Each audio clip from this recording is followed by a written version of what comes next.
Look at all this energy streaming northward. You can feel the humidity, you can feel the moisture out there. We have a lot of ingredients coming together for significant severe weather, not just today, but for the next 3 days, possibly even more straight in a row. The same areas that's been beleaguered by severe weather over and over again are under the gun, unfortunately, for some more concerns later today, tomorrow, and Sunday. We're talking about the Central Plains, but also extending eastward into the Mississippi Valley, up towards St. Louis, and even further to the southeast with time. Look how many days in a row of severe weather we have, not just in terms of quantity, but also in terms of how high the intensity is. We have a moderate risk today, an enhanced risk across the plains tomorrow, another very large enhanced risk that could possibly get an upgrade on Monday, and even a day 4 risk of severe weather on Tuesday. We have a lot of action, a lot of dangerous weather ahead. Today is Saturday, April 25th. Today in the weather world, I'll track down all the details and let you know which areas need to be most alert for severe storms. Starting out today, we got a rare 4 out of 5 risk of severe weather. If you don't know what that means, this is pretty significant and pretty rare. Typically in a given year, we only see 7 to 10 days of this high level threat. So this is one of the higher level threat days in the entire year happening today, and we really need to watch out. Anyone in the green and yellow, still watch out for some scattered severe storms. The threat really focuses though across Kansas, Oklahoma, North Texas, and far western Arkansas and Louisiana. We're talking about Dallas, Wichita, Shreveport, Texarkana. You're all in that slight risk. Zooming in though to the enhanced risk, the orange shade, this includes Tulsa, Oklahoma City, McKinney. Dangerous storms are possible, even likely in these areas, but it's really that red bullseye. This is where the greatest confidence, the greatest coverage, and the highest intensity storms are expected in this bullseye across central Oklahoma and far north Texas near the Red River. If you're in McAllister, Ada, Antlers, Durant, any of these cities here, make sure you have a way to be weather aware later today, because these storms could bring very strong tornadoes and very, very large hail. Specifically, the tornado risk is highest in this yellow shade. That's where the highest coverage of tornadoes are. But look at this double hatched area with these solid hatched lines. This is where EF2 plus tornadoes are possible, and if any supercell develops, we could be dealing with a few longer track tornadoes. So make sure you have a way to get warnings for potential tornadoes later this afternoon. The hail threat though is also very significant. Again, the colors are for coverage, so this pink shade, that's where the highest coverage is. You have a 45% chance, nearly a coin flip, of seeing damaging hail at your house in this area. The hatched lines though, this is where giant hail is possible. So it's not just severe hail, which is greater than 1 inch in diameter. It's not large hail, which is greater than 2 inches. It's potentially giant hail, which is 3 to 4 inches diameter hail is possible. That's the size of baseballs to grapefruit, falling from the sky at incredible speed. So this is very easy to do significant damage to cars, but more than that, even do damage to people. If you're out when this sort of hail is falling and you get hit, that could deal serious damage to you. So the hail threat is particularly high across this region, where some very strong supercells are expected, but even in this broader category, we still have some large hail, 2 inches in diameter or greater possible. So we'll go more into details with today's threat in a minute. First though, let's also talk about tomorrow. Tomorrow we have another enhanced risk of severe weather. This is a level 3 out of 5, so slightly less serious than today. However, enhanced risks still need to be respected. There could still be some dangerous storms, and we could get an upgrade as we get closer. Now, looking at the tornado threat, there is a narrow corridor in central Kansas that we're most worried about. We don't have that double hatching, so potentially not as strong tornadoes. We'll see if they add that in a later update, but this is kind of the corridor where we're most concerned with a few tornadoes possible. We are also looking at a hail threat. Hatch lines means 2 inch or greater hail possible, and a wind threat. So the threat shifts a little further north, Topeka, Kansas City. Make sure you're staying weather aware tomorrow for Sunday. One of the reasons why we're stuck in the severe weather pattern is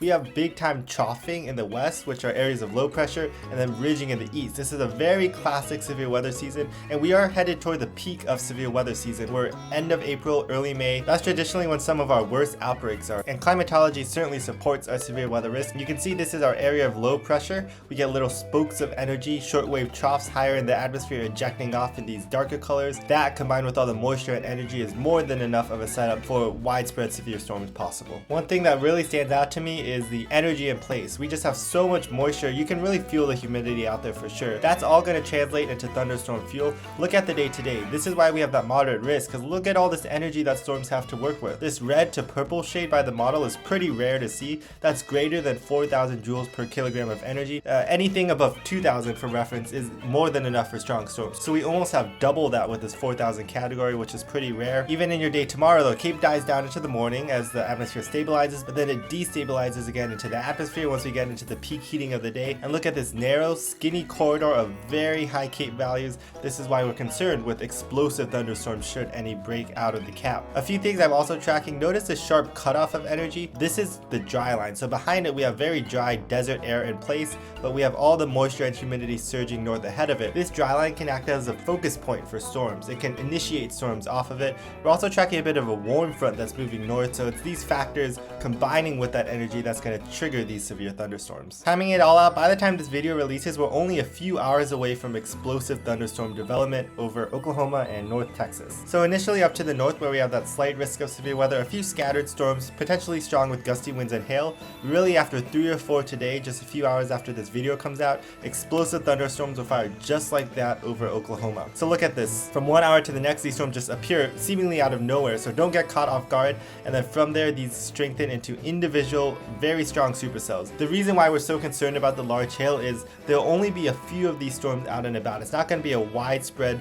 severe weather line, at least not initially. The fewer storms there are, the more energy available for those fewer storms. So one storm can hog up all the energy in the atmosphere and go really strong. The HRRR is doing a very good job of convecting these storms as showing some of these very large hail cores possible. When we see a signal like this on the high resolution models, this is very serious. So this is definitely why that threat for giant hail is present. Also, there is a tornado threat, and any of these kind of hooks on the bottom of these storms, which the HRRR is already kind of showing. If there's nothing blocking the storms ahead, if they have all this wide open atmosphere out ahead of it that's untapped, all this energy available, any tornado that forms could be sustained for a long time. So these areas we need to watch out, especially for that initial convection development. When storms fire just like that, people will get caught off guard, so make sure you're prepared for that. These giant supercells will consolidate a little bit as they head further east. When we get more of a blob like this, so this is now several hours later towards sunset at 10 o'clock, this is when the hail threat dies down and the wind threat kind of kicks in a little bit more. Still a few embedded tornadoes are possible before the storms will kind of migrate off to the southeast. Louisiana, we could have some overnight storms as well as portions of far northeast Texas. Definitely not as concerning. So it's those initial hours of supercells, that's when we're most concerned, and that's when that moderate risk is in effect. Make sure we're staying weather aware across this region anytime after 3 o'clock central today before those storms consolidate and move to the southeast. Tomorrow, the atmosphere reloads further north. We have that enhanced risk over Kansas, and this is why you can see the HRRR model convex some of these scattered storms up here. Large hail, few tornadoes, damaging winds are all possible. The exact mesoscale environment tomorrow is still a little bit uncertain, so we aren't exactly sure yet how storms will form, if we'll have more supercells or maybe more of a line like this run of this model is showing. So still some uncertainty in that, but we do know the ingredients in the atmosphere are in place for the storms that do form to become severe. So just in this area, watch out, keep an eye to the radar, because some more severe storms are certainly possible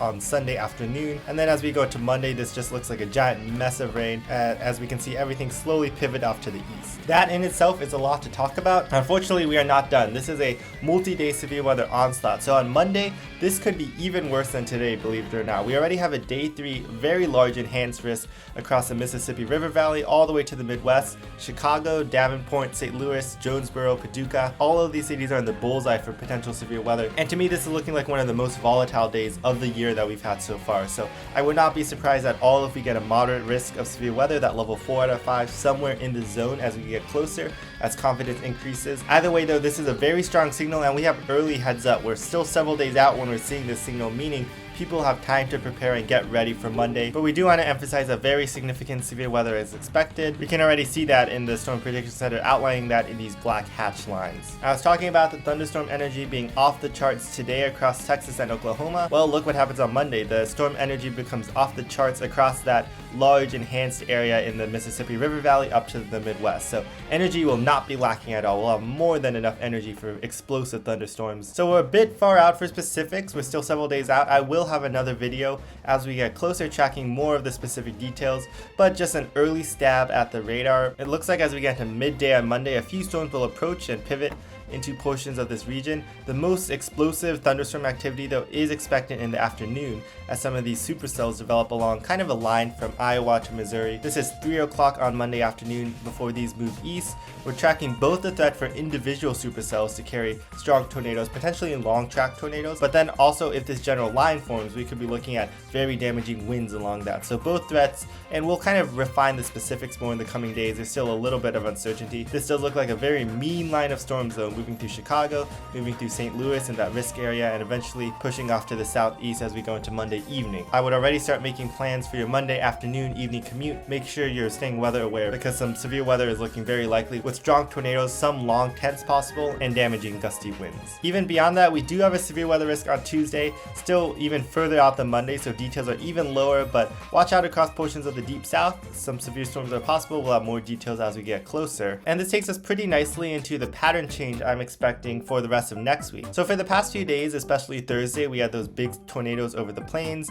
Even yesterday, Friday, today, Saturday, and tomorrow, Sunday, all the severe weather is really focused across the plains, maybe extending into the Mississippi River Valley. Over the next week though, I do expect a bit of a shift where severe weather will be more likely over the deep south. This is because we have some drier, stable, and briefly cooler air coming into portions of the plains, and that'll kind of shunt and displace off the energy further to the southeast. As we get further and further out into the future, details become lower and lower, so make sure you're checking back in for updates, but definitely across portions of the deep south, Mississippi, Alabama, Tennessee, you can see we are highlighted here for some pretty good storm chances later on into the week. This is good news for the southeast. The southeast has been so dry and battling wildfires, so we do need the rain. We'd never need the severe weather, obviously, so there is still some potential threats attached, but a stormier weather pattern in this region of the country is possible. Eventually the atmosphere might reload and rain shifts back further to the west. These are just the trends. We'll have more specifics in the coming days, of course, but hopefully this will bring a bit of a break to the plains. Meanwhile, the deep south and southeast, y'all might want to stay a little bit more weather aware in the days to come. Now, even further as we go into the first week of May, we could get a bit of a cooler stretch across the eastern 2/3 of the country. This could bring even more quiet weather and less severe weather concerns. You need the warmth and the energy for strong storms.